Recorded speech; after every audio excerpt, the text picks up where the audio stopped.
Hello Pistons fans, David Mayo from MLive here at the Palace of Auburn Hills, where on the occasion of Chauncey Billups' jersey retirement, they've taken the banner down from the rafters for employees to have pictures taken and such.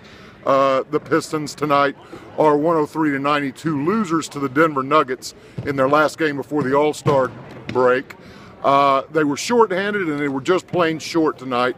Stan Van Gundy's press conference lasted 80 seconds as he was dismayed about the defense and made no secret of it. But the Pistons, there's no question about why this happened tonight. They were down 3 starters, already down Kentavious Caldwell-Pope with a core muscle strain. They lose both Ersan Ilyasova and point guard Reggie Jackson tonight to illness before the game. They didn't learn about the Jackson illness until the team meeting less than 45 minutes before tip-off tonight. So the Pistons were kind of bootstrapping it together tonight, and they had some good moments. They had some really good ball movement at times, and yet their point guards only end up with 1 of their 21 assists tonight. So it wasn't, you had groups playing together who weren't accustomed to each other. You had guys who don't know each other that well, don't play with each other that much playing together.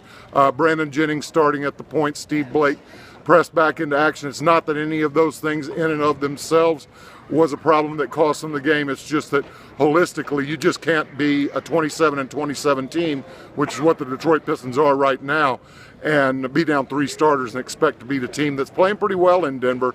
They've won 10 of their last 18 games, the Nuggets. So they come in here tonight and beat Detroit for the 10th time in the last 12 meetings between these two teams. The Pistons, like I said, they're 27-27. They've also slipped off the playoff pace now. They're 9th in the East. Charlotte passed them tonight with a win over Indiana. So the Pistons will go into the All-Star break off the playoff pace. With some good news, I talked to Kentavious Caldwell-Pope tonight. He said for sure he will be back the first game after the All-Star break when the Pistons play the Washington Wizards on February 19th, so that's enormous news. The other thing that's going to go on in the next week is the trade deadline is February 18th. I talked to Steve Blake, one of the guys playing on an expiring contract. He said it is a time of trepidation for guys like him and others in that locker room who think they could be traded. Some guys will go into the trade deadline thinking they might be traded and won't be. Some guys might go into the trade deadline thinking they're secure and they do get traded. So a lot happens in the next week. The locker room may or may not look exactly the same when the Pistons get back at it on February 19th from Washington. I'll see you then from Washington, but in the meantime, I will be back with you on Friday through Sunday from the NBA All-Star Game at Air Canada Center in Toronto.